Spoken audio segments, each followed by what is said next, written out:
वक्त का पहिया बड़ा बेरहम है और ये बेरहम पहिया तहरीक इंसाफ के लिए बिजली की रफ्तार से घूम रहा है। कल तक मुखालिफिन की विकटें गिराने पर तालियां पीटने वालों के अपने खिलाड़ी एक एक करके पवेलियन लौट रहे हैं। कल तक मुखालिफ सियासी जमातों की सफों में नकब लगाने वालों की अपनी सियासी जमात में तोड़ फोड़ उरूज पर पहुंच चुकी है। मकाफात अमल की चक्की में पिसी तहरीक इंसाफ के लिए आसमान से गिरा खजूर में अटका की मिसाल दें या हम रश्की आसमान थे अभी कल की बात कहें, कुछ भी कह लें, वो हवाएं जो कल तक तहरीक इंसाफ के दर को चूम के आती थी, आज उन हवाओं का रुख उनके सियासी मुखालिफिन की जानिब है। हालिया चंद हफ्तों में तहरीक इंसाफ का middle order Pakistan cricket team की तरह तू चल में आया कि मानिद ऐसा लड़खड़ाया है कि संभलने का नाम नहीं ले रहा। तहरीक इंसाफ के फ्रंट रनर्स उस्मान सदाकत अली अब्बासी के बाद आज फरूख हबीब भी पवेलियन लौट गए। खान साहब अब खुद ही अपने मकसद से हट गए हैं। जब खान साहब खुद ही अपने मामले से निकल गए हैं और कायद आज़म के पाकिस्तान की बजाय हमारे हवाले कर दिया फरा गोगी, बुशरा बीबी और उस्मान बुज़दार का पाकिस्तान। यार 3.5 साल हम उस्मान बुज़दार को डिफेंड करते रह गए। जो शख्स खुद किसी को नहीं डिफेंड, अपने आप को नहीं डिफेंड कर, तो आगे भी आपको अगर आइंदा भी कभी मौका मिला तो फिर उस्मान बुज़दार ही आना है। अगर फिर उस्मान बुज़दार ही आना है जो कि सिर्फ आपका एक हैंड पिक्ड बंदा हो, जिसको आप कहें राहत है तो राहत है, दिन कहें तो दिन, और बंदे कोई नहीं काबिल। ऐसे ऐसे काबिल लोग थे जिनको आपने टिश्यू पेपर की तरह यूज करके इस्तेमाल करके आपने उनको जो है वो साइड पे कर दिया। आप उनको वो फरूख हबीब जो कल तक कप्तान की शान में जमीन व आसमान एक किया करते थे, आज उनकी तोपों का रुख अपने ही कप्तान की जानिब दिखाई दिया। पॉलिटिकल लीडर्स घरों से गिरफ्तार होते हैं, माजी में भी हुए हैं। अगर आप नेल्सन मंडेला की मिसाल देते हैं, 28 साल उसने जेल काटी है, तो नेल्सन मंडेला ने क्या लट्ठा बरदार फोर्सेस बना ली थी? क्या आप अपनी यूथ को ये बता रहे थे कि पेट्रोल बम बना के पेट्रोल बम जलाओ? या आप पुरअमन तरीके से अपने पैगाम को इतना स्ट्रॉन्ग करते हैं, आप जमहूरी अंदाज से चीजों को लेकर चलते हैं कि आप अपना अल्टीमेट टारगेट जो है वो अचीव कर लेते हैं। बदले बदले मेरे सरकार नजर आते हैं।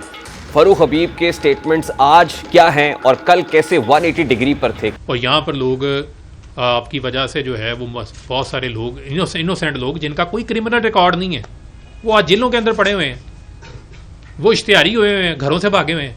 मैं उन लोगों को ये पैगाम दे रहा हूँ जो लोग इस वजह से रुके हुए हैं कि लोग हमें ये कहेंगे कि यार इसने अपनी लॉयल्टी चेंज कर ली। मुश्किल फैसला है, लेकिन आपको मुल्क को सामने रखना है, आपको अपनी रियासत को सामने रखना है। एक तरफ आप वायलेंस की पॉलिटिक्स को परवान चढ़ा रहे हैं, दूसरी तरफ जो है वो आपका हाई मॉरल ग्राउंड भी आपके पास मौजूद नहीं है, तीसरी जानिब जो है वो आप मुल्क की सलामती के इदारों को जो है वो आप उनके साथ हेड ऑन, उनको टेक ऑन कर रहे हैं। यार को समझ आती है, को मुल्क का दुश्मन करे, को भारत करे या कोई और करे, तो पता लगता है यार ये हमारे दुश्मन है। ये प्रेस कॉन्फ्रेंस या इसके बाद आने वाले इंटरव्यूज के कंटेंट्स कोई नए नहीं है। इससे पहले हालिया चंद दिनों में सदाकत अली अब्बासी क्या कह गए, उससे पहले उस्मान डार क्या कह गए, आज फरूख हबीब जो कुछ कह रहे हैं, मोर और लेस इसमें खासी सिमिलैरिटीज़ हैं ड्रॉ करने को। जो कुछ आज तहरीक इंसाफ के खिलाफ हो रहा है, यही सब कुछ 2018 में बल्कि 2017 से मामला शुरू हो गया था कि हवाओं का रुख तहरीक इंसाफ की तरफ चलना शुरू हो गया था। आज बदला सिर्फ ये है कि शख्सियात बदल गई हैं, किरदार बदल गए हैं, सिचुएशन मोर और लेस सिमिलर दिखाई दे रही है।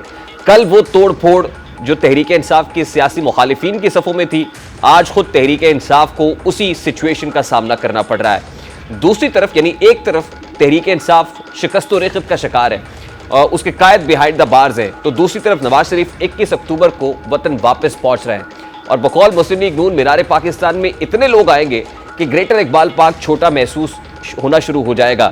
अब इसको रिलेट कीजिए वो तहरीक इंसाफ की 11 अक्टूबर के जलसे के साथ जो मीनार पाकिस्तान के साए तले होता है और उसके बाद तहरीक इंसाफ की आबियारी इस अंदाज में की जाती है और उन पनीरियों में इसको उगाया जाता है कि जो कामयाबी की ज़मानत होती है।